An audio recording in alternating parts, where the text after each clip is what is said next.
The storm is close. It evolves on the axis of foreknown devastation. Every perceptual dream has liquefied into a scarlet mist, coated with the gloom of legends. A disjunction between truth and judgment eats away at your soul, disturbing your moral focus when it matters most. Nature is restless. The children of the night are plucking out their eyes, tearing open their own throats. A marching order of sin consume everything in their path, pulverizing the earth with blind wrath. Will sleep soon, wake tomorrow, and the nightmare shall remain, imposing their sublime power and trivializing our mortal life.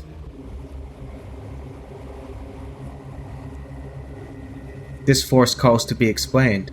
None are more eager than the harbingers of avarice, those who hold to tenet and create not for their own sake, but instead for reasons cloaked in endless self-delusion. What can be described as divine punishment may be investigated as an alchemical fascination. Here the monsters force our philosophies into action, to stand for these beliefs. The time for contemplation is past. Aristotle held that contemplation made ethics as activity complete. We say that temporal ordering can be turned against us, and, unlike Aristotle, we posit that even the thoughtless brute may become moral. We say against Augustine and Meister Eckhart that the empty spot left in our souls, post-divine revelation, is not filled by God, but the essence of value itself. Spiritual experiences, as a master category of ascetic experiences, are sui generis. They are not the domain of otherworldly forces possessing unique causal power.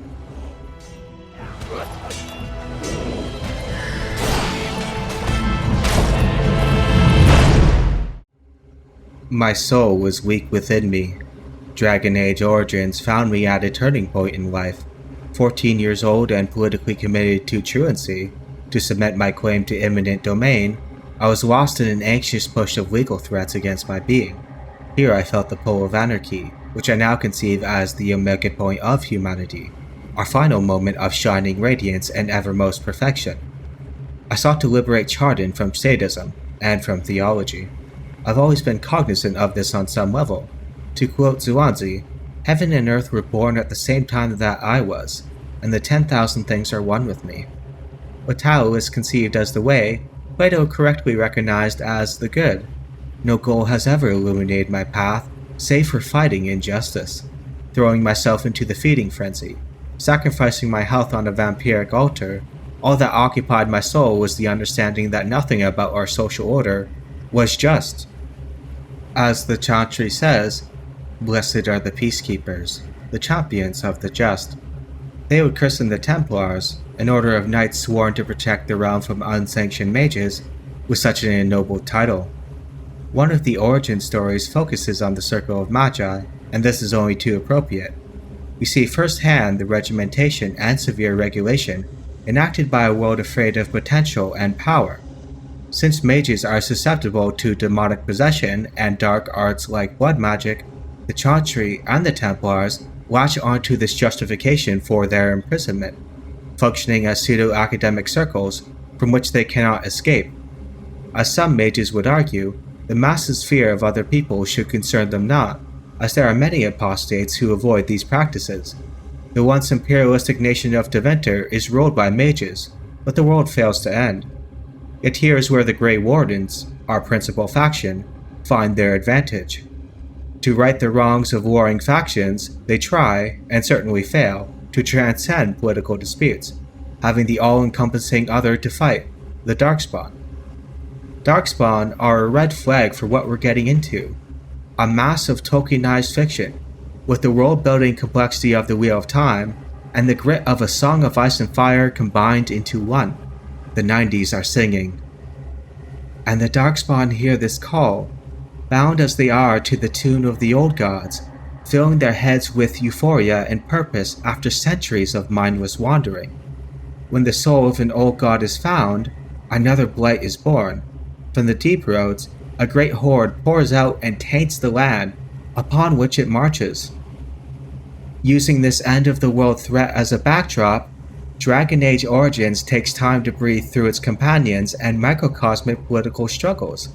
One such character is Morrigan, a pseudo-Nietzschean and nearly feral child.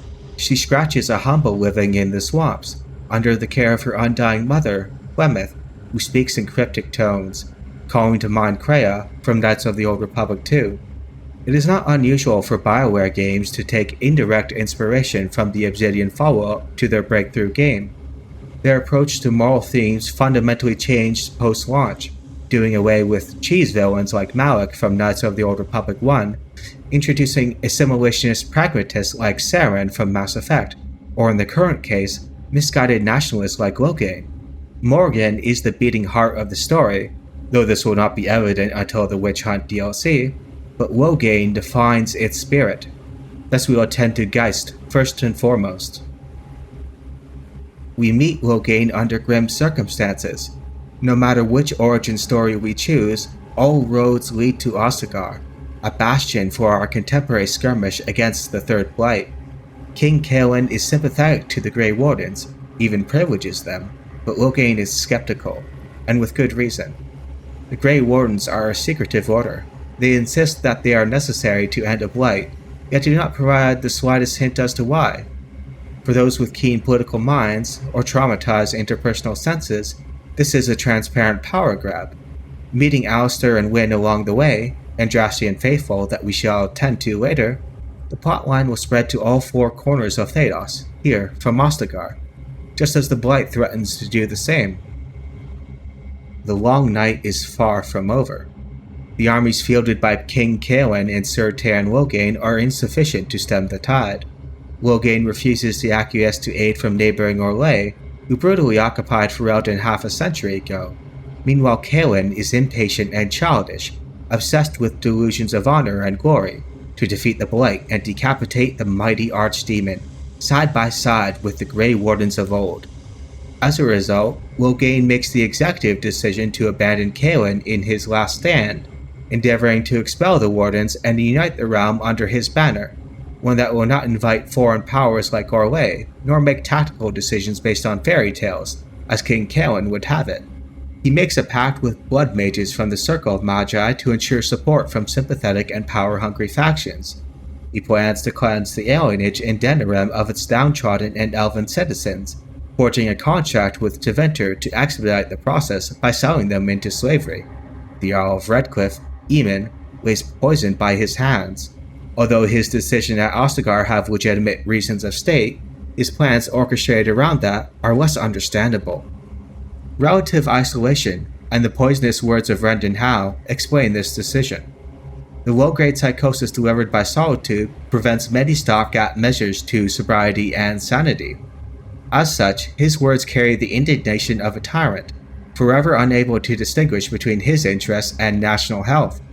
It is only appropriate that Simon Templeman is the voice actor for Loghain.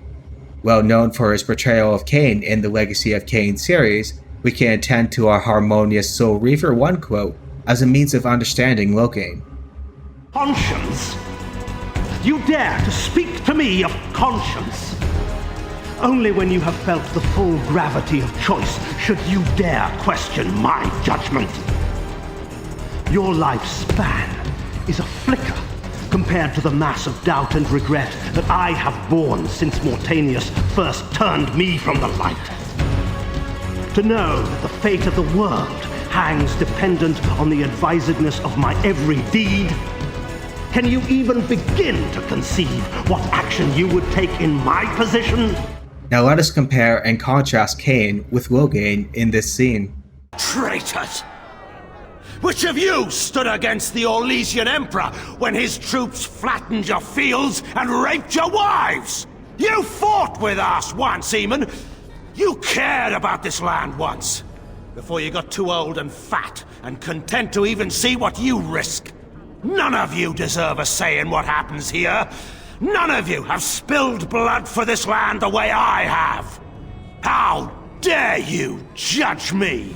Such an indignant and self-assured confidence is necessary for a tyrant to maneuver the world as they do, repelling constant signs of falsification, carving a path through the opposition, quieting their conscience, and possessing calm in their right.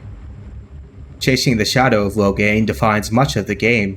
When Flemeth rescues our party from the Tower of Vashal, she sends the bird away from her nest, forcing Morrigan to travel with us. Her character arc mirrors the monomythic coming of age that shapes our warden. We see Morrigan grow up as Ferelden loses its innocence to the Blight. Her contact with wider civilization has been so far rare and infrequent. As such, her inclinations are sociopathic and untamed. Morrigan carries a curious and unusual idea of freedom. On one hand, she sees that mage oppression is unjust, and does not hold that people should be regimented to abate the fear of the neurotic common man. On the other hand, she has no objection to letting the Templars purge the disunified mages of the Circle, seeing them as cattle who all but ask to be slaughtered. You want us to assist this preachy schoolmistress to rescue these pathetic excuses for mages? They allow themselves to be corralled like cattle, mindless. Now their masters have chosen death for them, and I say, let them have it. I could be here had my mother not shielded me from the Templars, so I am to show sympathy. My mother often said that things are the way they are because they could not have been any other way. I always questioned this. Do what you wish. I care not. There's the vivid proposition that people must deserve and earn their freedom. They must fight for it. As a character loosely inspired by Nietzsche, this is not exactly inappropriate. Observing Nietzsche's attitude toward liberalism in Twilight of the Idols, the value of a thing sometimes does not lie in what one attains by it, but in what one pays for it, what it costs us. Liberal institutions cease to be liberal as soon as they are attained. Later on, there are no worse and no more thorough injurers of freedom than liberal institutions. These same institutions produce quite different effects when they are still being fought for. Then they really promote freedom in a powerful way. For what is freedom? That one has the will to assume responsibility for oneself, that one maintains the distance that separates us, that one becomes indifferent to difficulties, hardships, privation, even to life itself, that one is prepared to sacrifice human beings for one's cause, not excluding oneself. The free man is a warrior. Common to fantasy fiction, particularly as implemented in video games with RPG stat systems, is the notion that conflict is the primary catalyst for spiritual growth. They are thus profoundly Nietzschean. It is through intense suffering and endless trials that we find ourselves. We are witnessing the products of a culture that has yet to narrate everything as a metastatic consequence of trauma, the neo-psychoanalytic reduction of every problem to traumatic stress. Even just a few decades ago, it was typical to see violence and struggle as beautifying forces, trials that benefit us more than they harm us. For a culture increasingly averse to conflict, such ideals are only timely. This conflict is not just physical. The competition between disparate values is emphasized as well. Our ideals must enter public life and survive ruthless critique. So comes the relevance of Sten. A representative of an authoritarian and caste-based culture, all are comforted by the certainty of the Qun. Everyone has their place, every function a unitary expression.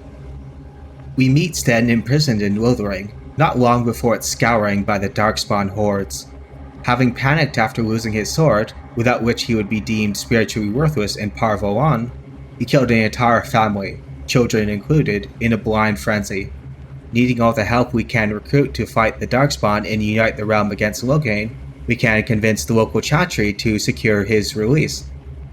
Sten reminds us of a time when BioWare companions were not sock puppets for the player. He will initially refuse to answer our questions, offering the blunt "no," standing before us as a truly alien creature. Should the player character be a woman, he will make his misogynistic and strict beliefs clear, that women are not made to be warriors, and no Qunari would recognize such a status. I don't understand. You look like a woman. You are a Grey Warden, so it follows that you can't be a woman. Women are priests, artisans, shopkeepers, or farmers. They don't fight. The laborers, soldiers, and Ashkari are men. There is nothing else left. What does that have to do with anything? No one gets to choose who they are. Of course not. It is who I am. That's not up to me. A person is born, Qunari or human or elven or dwarf. He doesn't choose that. The size of his hands, whether he is clever or foolish, the land he comes from, the color of his hair, these are beyond his control. We do not choose, we simply are. Can they? We'll see. His questions about the Blight and our mission are pressing and blunt. He will even try to take over the party amidst your search for the urn of sacred ashes. Most companion characters can be killed or alienated from the party. Dragon Age Origins does not emphasize normie fun time with friends, instead schizophrenic relationships with fellow survivors, united by necessity and shared interests. Mutual suspicion is abound, trust is rare, participating in a paranoid atmosphere between companions, not seen since Knights of the Old Republic 2. The Blight. How will you end it?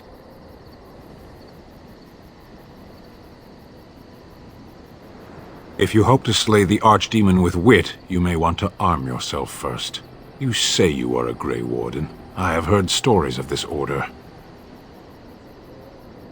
Great strategists and peerless warriors. That is what we hear of the Wardens. So far, I am not impressed.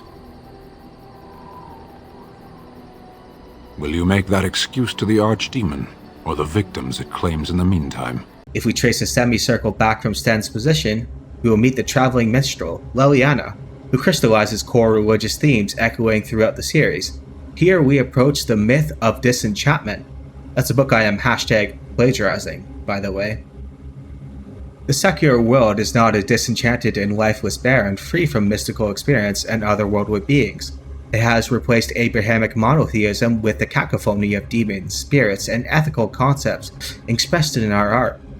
Yet these monotheistic currents resonate with us still, allowing us to, in the case of Dragon Age, use Catholic ascetics as stand-ins for the sense of awe and divine presence that their institutions inspire.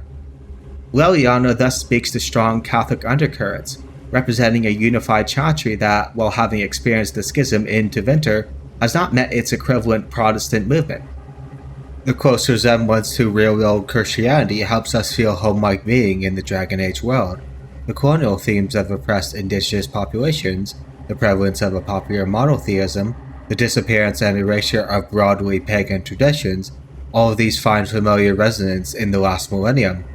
Through engaging fantasy fiction, we can process this history in a possibility space with relaxed norms. For example, it is politically sensitive to portray indigenous people any such way, but disenchanted elves can fulfill their functional role just fine. We are free from the reflexive judgments of vengeful scolds. Here we confront a fairly surface-level take on faith. Leliana is an unusual Andrastian. She believes she hears the voice of the Maker, despite chantry doctrine declaring it impossible, that the Maker has turned his back on us. Carrying a pseudo-Protestant but nonetheless loyal spirit within her, perhaps literally, spirits of faith are known to attenuate the religious impulses of their subjects. Leliana walks an empty road as a divided soul. Home to Orlais, she was raised into a life of extravagance and scandal. Playing the duplicitous Orlesian game, she once delighted in wielding arbitrary power over people. Having been cast aside by her closest partner in avarice, she heard the Maker speak to her, seeking shelter in the chantry of Ferelden. Thus we see how organized religious structures prey on the vulnerable. As any real-world churchgoer will admit to you, they recruit from the desperate and the lost, holding that on one hand, it is good that they see the truth, but acknowledging the predatory relationship involved. Leliana is a materialistic hedonist by heart, and the game asks whether this spiritual change is meaningful. Her companion quest, tracking down her old mentor, Marjolaine, who makes an attempt at her life, can involve the possibility of hardening Leliana, synthesizing these two aspects once more. Dragon Age Inquisition would lean toward this hardened Leliana, regardless of player choice, her faith wavering in the light of the world set ablaze. What we're doing, what we've done, hunted men down, killed them. Part of me loves it. It invigorates me, and this scares me. I feel myself slipping. And the smoke pits of war shall darken the skies, and our hearts shall burn. What say we to a world that runs on little but profound suffering? Could existence be in need of justification? Not just theistic entities like an omnibenevolent creator? Yet to understand the first case, we must address the second. Using Leliana as our foil, we consider how she would encounter the problem of evil. We will use generic theism as her stand-in. The Failures and insufficiencies of the theistic answer gives light to the atheistic case. The problem of evil has a meme-worthy reputation thanks to new atheist discourse surrounding it, but one should see the problem of evil as an existential and cultural phenomenon, not merely an argument against tri-omni monotheism, but as our encounter with axiological atheism. Axiological atheism is the notion that moral facts are necessarily secular. As history progresses, we intuitively feel that the good is beyond being, that moral properties cannot be reduced to divine properties, even that divine aseity is in tension with moral realism. Using the evidential argument from evil, which relies on a probabilistic inference from the disproportionate distribution of evils in the world, we can conclude that it is extremely unlikely that the tri-omni monotheistic deity exists. And if we deny omnibenevolence in order to save some sense of God, it becomes hard to see what is religiously important about this concept of God. There's no compelling motivation to believe it. And what say we to nature? Erich Steinhardt attends to this problem, inspired by Nietzsche baptizing nature as holy enough to redeem gratuitous suffering. The providential forces in our universe brought our species into existence, and they will likewise drive it into extinction. Nature cares about value. It does not care about humanity or any other species. All things, including all living things, are laid out by the One on an evolutionary altar. As they bear witness to the good, they are consumed by the fire of time, but they will be reborn. Since the teleological forces of nature are non-mentalistic and non-agential, and since morality is extra-agential, nature does not require its own theodicy. As axiological atheists, we do not have to apologize for a cruel reality. We instead know that evaluative facts about cruelty obtain.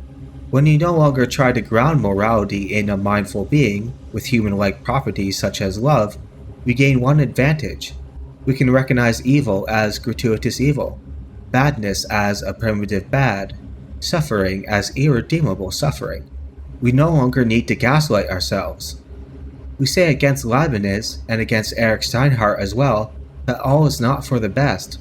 In companion with Voltaire's Candide, we see our lives as gardens to nurture and protect, not as imminent expressions of what is maximally valuable. The world can be a revolting graveyard, but there are campfires in the darkness. Quite fortunately, ascetic facts about life exist. We say with Nietzsche that life is justified as an ascetic phenomenon. We are dramatic play actors dancing across the cosmic stage. Even our tragedies are beautiful. It is exquisite to suffer and decay. Such an attitude was dubbed by Nietzsche as Dionysian pessimism, which recognizes the goodness inherent to the frenzy and fury of a tragic reality, but does not lie about it. Whereas Erich Steinhardt emphasizes that the world grows toward the good, but is not tailored for us psychologically, we simply say that there is little correspondence between nature and morality. Once again, the good is beyond being. Evaluation is prior to existential quantification. Even simple questions like, is being itself good, have evaluative answers, and moral facts, conceived as states of affairs that necessarily obtain, draw from this mystical normative essence. We say with Derek Parfait that the ontological capture of moral facts is besides the point, but claim against him that an inflationary metaphysics appropriately resembles the mystical good. As such, we are rationalists and we are also mystics. Philosophy and religion constitute a way of life, though they are not merely ways of life. We still require robust metaphysical commitments. What naturalists consider unparsimonious is irrelevant to us, not to mention question-begging on their part. Moving on from the negative sense of naturalism, the Darkspawn tests our faith in nature, just as figures like Wynne, Alistair, and Leliana find their faith in the Maker challenged. This religious encounter with brutality is but spiritual fuel, an obstacle against which to test ourselves. As terrible as the blight may be, there is redemptive noblesse in a morally great order of wardens flirting with pseudo-utilitarian pragmatism, scorning typical social norms such as the prejudice against blood magic, shining against traditional values in the name of ruthless appreciation of reality. Early into the game, we face the secretive joining ritual, perhaps the darkest scene BioWare has ever put to script. Davith, step forward.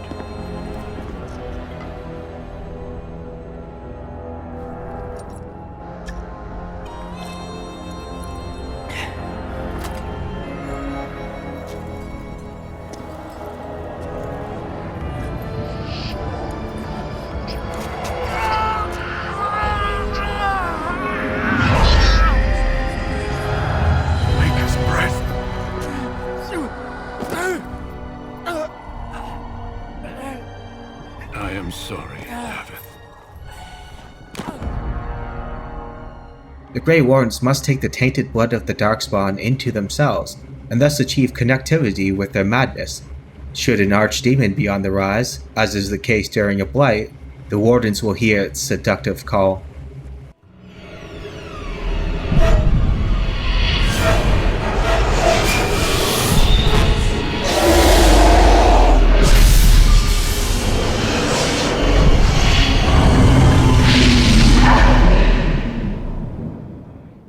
The connection is omnidirectional, however. Grey Wardens can sense nearby Darkspawn as an extra perceptive ability, but so too can the Darkspawn track Wardens. This imbuing of corruption to overcome corruption, embracing the darkness in order to conquer it, finds resonance with anti-Manichaean themes recurring throughout history. As atheo-religious practitioners, we deem this manifestly agreeable. Our encounter with being in the world can be frightening and sickening, but we don't need to redefine being in light of its negative properties. We instead appreciate the Nietzschean drama. As Disturbed would note in the existentialist song Fear, we don't need to change that really. I kind of like it ugly. How does a figure like Wynne fare in comparison? She clings to hope, a misguided hope rooted in conceptual confusion. Here's why philosophy was traditionally conceived as a way of life.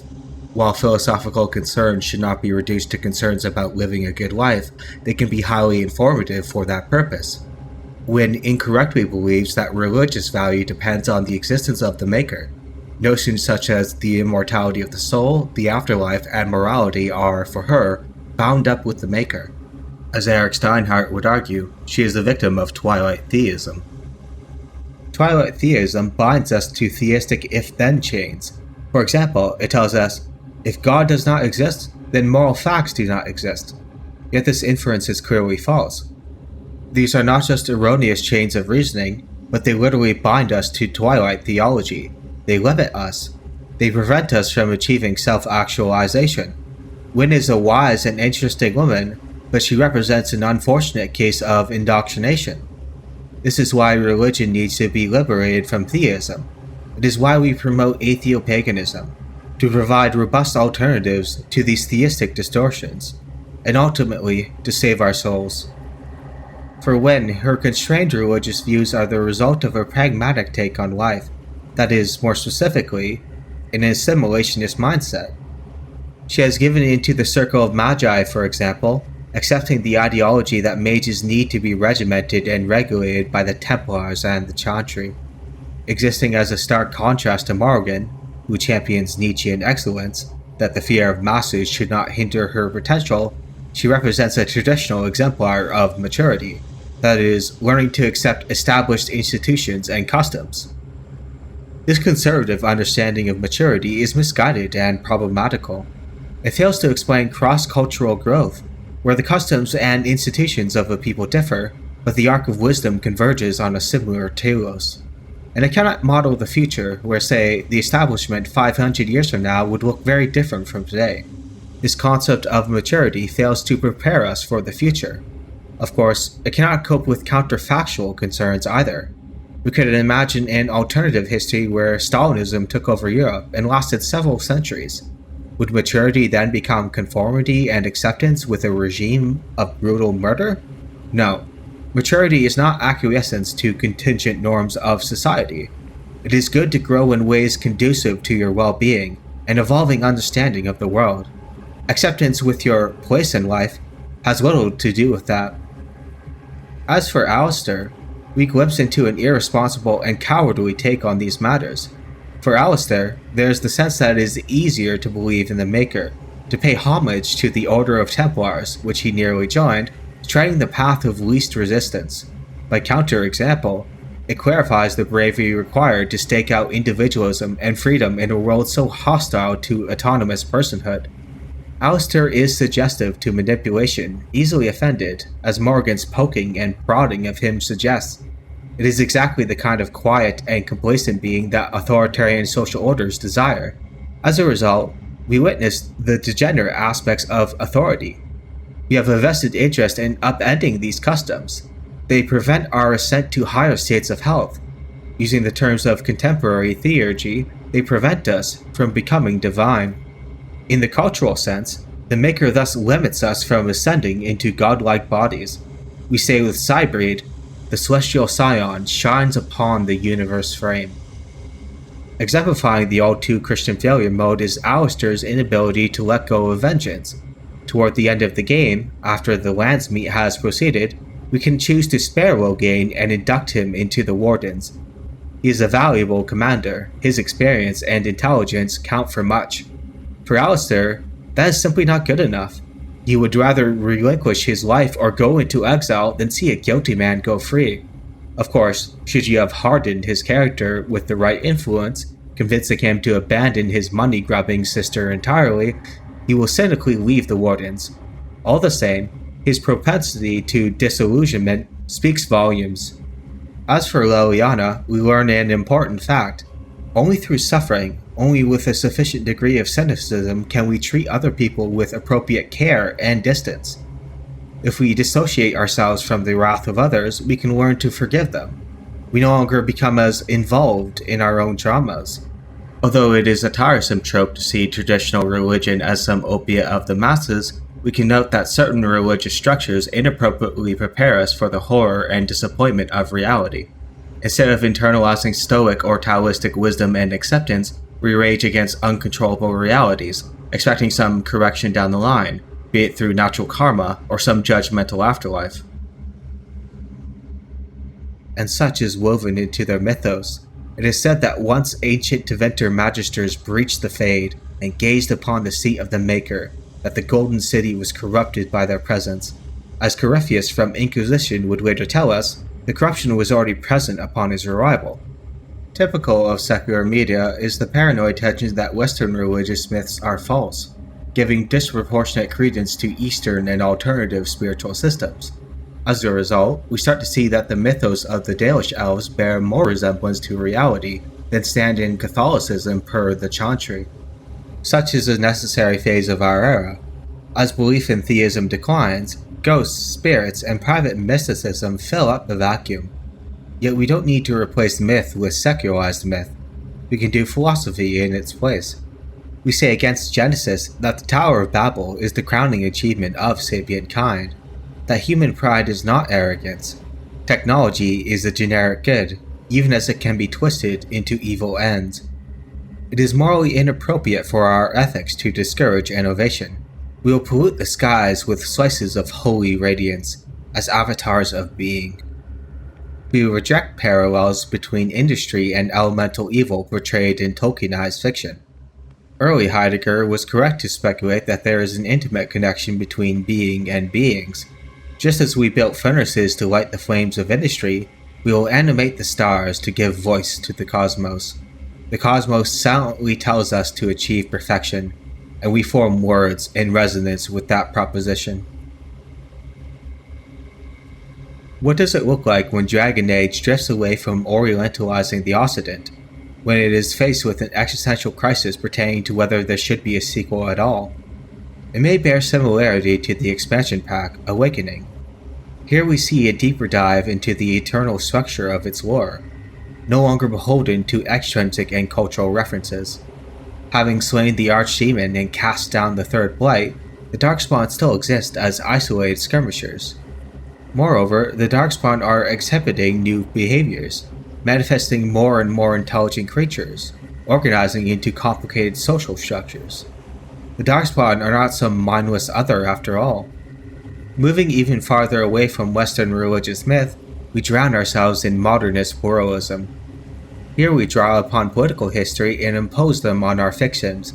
Rather than lead the Darkspawn as a homogeneous threat, they are divided amongst themselves. They have their own balance of interests, their own competing ideals. They are humanized. It is the world breaking free from the tropified and static roles that defined the original game. The dynamism of a breathing reality gives them new life in turn. To live is to change. Only forms and dead things stay unchanging. Having seen the Wardens critiqued as a politically neutral force in the Soldier's Peak DLC, where the Wardens once turned blood magic to defy a Ferelden tyrant, we now manage the city of Amaranthine and the lands left behind by the late Brendan Howe. This is a mechanic that would later be central to the third title, Inquisition. but Awakening is less interested in inducing childish power fantasies. In its place, Awakening seems to ask legitimate questions of state. The nobles all have their schemes and duplicitous interests. The merchants are a class distinct from the rural peasants. Feudalism is abound. It is interesting to see Dragon Age ask political questions internal to its own era, where, qua feudalism, some prioritization against the three classes must be made. Rather than driving home a liberal critique of this pre-capitalist system, we are in the midst of it. There is no magical button to abolish the monarchy, no privatization of aristocratic states on the table. We have to experience what it is like to manage an age of mercantilism and arbitrary privilege, whether we like it or not. For my part, I privilege the city of Amaranthine over all other interests, for I am a committed urbanist. When it comes to Thedas, institutional hierarchies reflect celestial hierarchies, just as they did for Pseudo-Dionysus. Here we may comment on the awkward relationship between politics and metaphysics. These two fields have increasingly divorced from each other over time, but once commingled spectacularly. From Plato to Augustine to Hegel, metaphysics functioned as what we might call the first politics. Contemporaries like Alexander Dugin bridged this divide, particularly in his book Political Platonism. For Dugin, the social order should represent the hierarchical chain of being. Just as he prioritizes the one over the many, he sees the state as a unifying one which takes precedence over the many. He views the many as democratic degeneration, a sickness to be violently cast out. It should be known that political Platonism is reactionary drivel, yet it represents an old and quaint spirit that we may want to revisit. It was common for people with sophisticated political opinions to ground their views in fundamentalities and ultimates, claims that spoke to the nature of reality, or at least produced grand and controversial ethical theories. Our technocratic society has entered an intellectual dark age in this precise sense. What Frank Herbert decried as the decline of generalists, we see as public reason turned against itself. Public reason was once a liberal concept. It demands that power provide legible and non-arbitrary reasons for its exercise. Can it still be a liberal notion? It may seem that public reason has become a mechanism for arbitrary power, rather than an effective constraint therein. Echoing the sophists, correctly or incorrectly derided by Greek's finest and most autistic philosophers, they input contingent reasons that the public accepts, then output a quasi-utilitarian optimization for that concern. They are involved in rationalization, more than they are involved in reason per se. Sophists were the original dialecticians, and technocrats only render its dark side with violent luminosity. When it comes to interacting with party companions, we fulfill the role of sophists, as positively and negatively balanced. We must take the priors of our companions as more or less given. Rather than construct our own foundations and epistemae, we dialogue with these people, performing immanent critiques of their value systems insofar as we want to influence them, as vividly seen in the companion hardening dynamic we've already encountered. You might anticipate that this practical meeting of divergent value systems has something to do with the Darkspawn factionalizing among themselves, and if so, you would be correct. The Darkspawn threatened Amaranthine not for reasons of random skirmishes. They are led by a broodmother in delirium. Cut off from the calling, the mother faces the crisis of existential insecurity. Preferring the seductive music of an authority figure, she exhibits the nausea defined by Camus, or rather, Sartre, but Sartre's notion of nausea finds common purchase with Camus' emphasis on absurdity. Unlike the existentialist, however, she yearns for her chains, a truly contemptible figure, at least from a liberal point of view. Here we face an unfortunate fact. Some people will side with tyranny, against all reason, even in betrayal of themselves. When such an intractable conflict of interest arises, then and only then is the extermination of those who forsake freedom conscionable. George R.R. Martin constructed his series, A Song of Ice and Fire, as partially motivated by the following question. What remained of the orcs from Mordor? Were they hunted into extinction, even the docile and innocent-seeming orcs? He faced just such a similar crisis of conscience with the Darkspawn. And who was the author of their rude awakening? An intelligent magister simply named the Architect. Here we see internal evidence that this expansion was the siren song of the series. The blight, it seems, can be overcome with alchemical reciprocation. As he says, "In order to become what you are, you drink the blood of my kind. To transform, similarly, we must transform.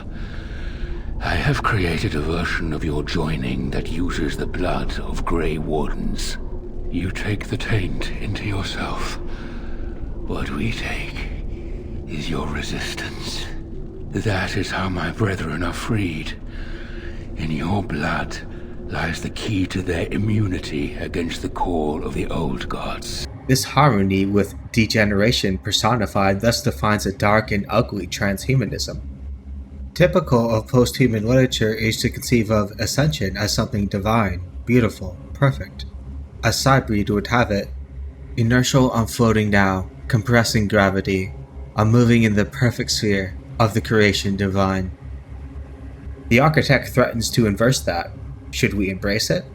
There are practical considerations in favor of it. No alternative to the blight is forthcoming, and each blight scars the land, harming darkspawn and non-darkspawn alike. As we grow to understand each other, a biological synthesis shines on the horizon, eternal harmony with grit and pestilence, subletting itself into health. Yes, the architect proposes a fine solution indeed. We can imagine, then, the Dragon Age lore being tied into a neat bow. The mysteries remain as they are, mysterious, not meant to be degraded in the telling. The Darkspawn learn and evolve. Centuries pass. Empires rise and fall. Our greatest creations crumble and rust for those centuries. All of this repeats in an endless cycle of creative destruction. Is it not beautiful? Yet we must attend to finalizing matters. The earth is rumbling with the promise of fortune untold. It is a time of chaos and change. This is the final message that the Witch Hunt DLC communicates, centered around hunting Morrigan, catching her just before she steps into the first Illuvian mirror known to the age. The Illuvian mirrors connect a network beyond the earthly world and beyond the Fade. All interdependent in their own realm, but the earthly node points are shattered. We are warned about Flemeth and the abyss she carries with her. The Elvish lore starts to cannibalize the Dragon Age setting itself. The seeds of future titles are all contained in microcosms in these premium modules, existing as they did with an ambiguous attitude toward its own future. We end with Flux, the hair-cladding conclusion that no body of water is stepped in twice, or in the dramatic perceptions of Ludwig Klages, a pandemonium of contingency that defies contemporary mathematical and logical modeling. We end on a note of existential anxiety, just as the Mother and other maladapted creatures began their sour destinies. How might we respond in this atheo-pagan meditation? We say against Taoists that there are static facts about being, the world does not reduce to an endless flow, and we contradict Spinozian necessitarians by saying the actual world is one among many possible worlds. We again find companionship with Nietzsche by welcoming tragedy and chaos as beautifying factors, every event of suffering adds drama to our lives, but we reject Nietzsche in his embracement of a radical contingency. We affirm with Morrigan that change and disruption can be a mechanism of finding freedom. Those who fear nomadic randomness are not just victims of change, they are victims to their own psychological disharmonies. We can combat existential nausea with rational meditation, that is, meditative practices cognitively threaded along quasi-stoic lines. One can interpret this video essay as a self-therapeutic form of rational meditation. What is valuable about meditation is commensurable with what is valuable about even base and hedonistic activities. That moment of perfect unity between your consciousness and its object, when worries dissolve and the ego dissolves into harmony with the environment. That moment of pure attentiveness, without the weight of memory to bring it down. We can achieve such states not only with actual Buddhistic meditation, but by entering flow states. Even mundane labor at a minimum wage job can, with the right psychological orientation, enter a person into these desirable flow states. It is through phenomenological forgetting, that is, discarding all that haunts you without running away from it, that we can enjoy what little our life-forward gardens produce. When we do philosophy, when we consume an engaging piece of art, when we pray, and when we reach peak intensity of gymnastic exercise, we achieve non-cognitive unity with nature. We cease to be alienated and burdened with ourselves. We overcome phenomenological selfhood, the felt sense that all experiences are witnessed by a distinct subject of experience. While this is true as a metaphysical fact of belonging, we possess our own experiences, it is not a particular fact of experience. One may have an experience that is absent of subject. This explains mystical states that people can enter during psychedelic experiences and even ordinary moments of total immersion. You may have experienced these particular states yourself, even while playing a simple video game. There comes a point where, with total mechanical and strategic immersion, we can lose ourselves into the experience. We become identical to our button presses and visual pattern recognition. We fall into the gaming experience. So our conclusion is twofold. On a narrative and philosophical level, Dragon Age Origins is a means of reenchanting culture by exploring religious systems as aesthetically vitalizing myth. On a kinesthetic and physiological level, Dragon Age Origins, like any video game, can help us understand mystical experience and the religious value of appreciating nature therein. Yes, as Nietzsche said, existence is holy enough to redeem even the most gruesome suffering. I would like to end our textual ritual with an obligatory thanks to those who have supported me throughout this endeavor, to people such as Sarah Neste, Epingur, Gustav Schiel, Effie Brew, Palomar, Fall from Space, Thanatus, Rania Hale, Joachim, No Name, and those who explicitly remain anonymous, and everyone else who has helped me throughout the years.